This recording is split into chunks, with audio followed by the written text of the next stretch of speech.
जाने ठाउँ अन्त कहाँ थियो र? अब जान्छु उनै पशुपतिनाथको शरणमा भनी फर्किन लाग्यो। फर्किँदाखेरि बानेश्वरको मूल सडकमा सनातन एक्सोले हिँडिरहेको थियो। बाटो छेउमा करिब 5-6 तलाको घरमा छतमाथि धेरै मानिसहरू युवा युवतीहरू म्युजिक घन्काएर नाचगान गर्दै हो हल्ला गरिरहेका थिए। छतबाट 2 जना युवकले सनातनलाई कराएर भने, "ओ बाबाजी माथि आउनुस् माथि। आज हाम्रो पार्टी छ। खानापिनाको व्यवस्था छ, नाचगानको व्यवस्था छ" भने।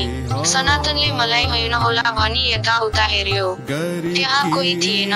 फेरि तिनी युवाहरूले दोहोर्याएर भने, "हजुरलाई भनेको हो बाबाजी, हजुरलाई भनेको हो। आउनुस् माथि, स्वागत छ।" यति सुनेपछि सनातन सरासर त्यस घरको माथिल्लो तलामा पुग्नका लागि हिँड्छ।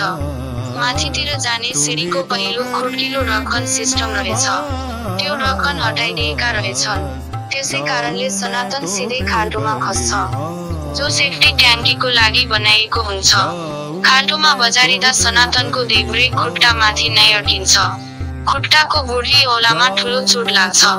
खुट्टादेखि टाउकोसम्म नसा तन्किएर छुटे जस्तै, ठुलो करेन्ट लागे जस्तै भएर सनातन बेहोस हुन्छ।